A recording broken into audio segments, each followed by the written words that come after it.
dan atas nama amanah dari fraksi Partai Golongan Karya, saya memerintahkan kepada seluruh anggota fraksi Partai Golongan Karya untuk walk out atau yang pertama secara substansi dan materi, DPRD sebagai sebuah lembaga yang diamanatkan oleh undang-undang, fraksi Golkar adalah perpanjangan Partai Golkar dan resmi oleh dan dilindungi secara hukum di dalam Bingkai Negara Kesatuan Republik Indonesia.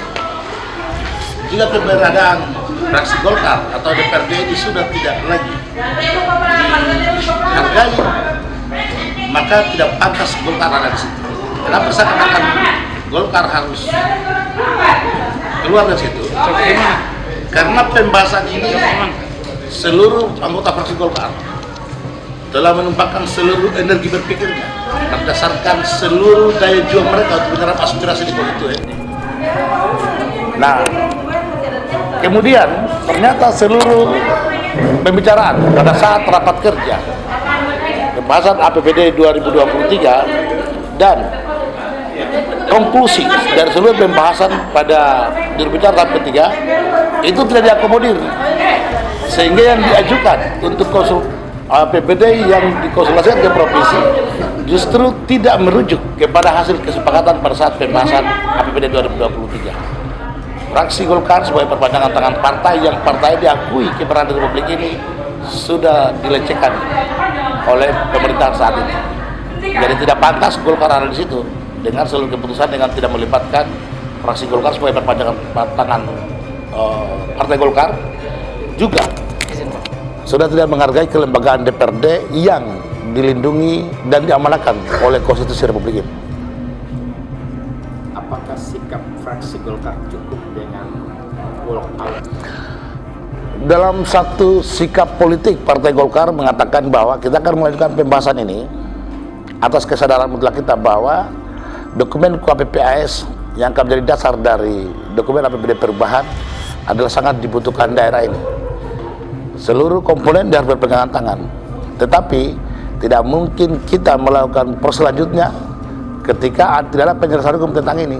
Kalau persoalan ini alat hukum negara, alat-alat negara yang diberi kewenangan untuk melaksanakan itu, kepolisian, kejaksaan, Mendagri, KPK, tidak memberikan warning atau punishment atau teguran atau apapun namanya, maka itu sama artinya negara ini mempersilakan untuk mengurus daerah Wakatobi ini dengan semau-maunya kita tanpa merujuk pada ketentuan.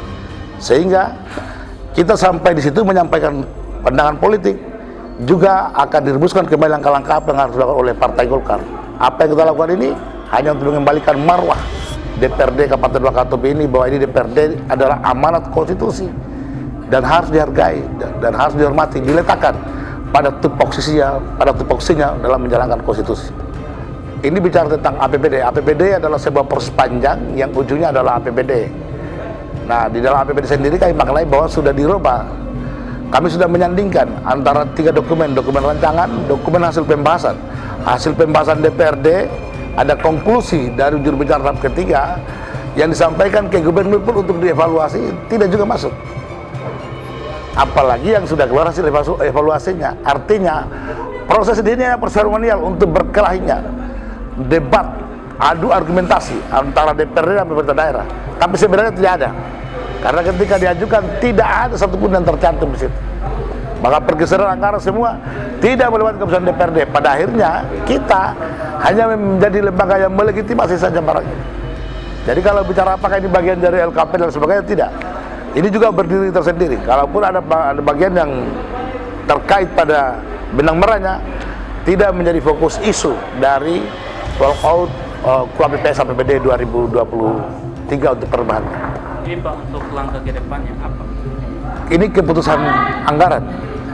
Keputusan anggaran ini adalah hak DPR. Kalau lembaga-lembaga negara atau yang memiliki kompeten tentang itu dan turun, maka kita harus konsultasikan. Apakah ini adalah lampu hijau bahwa pembahasan APBD perubahannya hanya kewenangan lupa saya DPRD Wakatobi tidak dibutuhkan? Kenapa fraksi Golkar melakukan ini? Kami maknai bahwa ini terjadi. Kalau pemerintah tidak mau melakukan, silakan. Tapi kami maknai bahwa harus ada DPR dalam proses hukum ini, dalam proses perencanaan, dalam proses pengambilan keputusan terhadap APBD.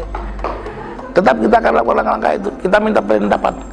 Kalau juga pemerintah provinsi mengatakan sudah benar, Kementerian Dalam Negeri mengatakan sudah benar, kejaksaan KPK mengatakan itu, so what? Berarti Bang Kanto suka-suka kau lah itu APBD itu. Itu uang kau, atur aja. Sejak kapan anggota DPRD itu mengetahui bahwa ternyata ada perubahan sepihak dari dokumen APBD?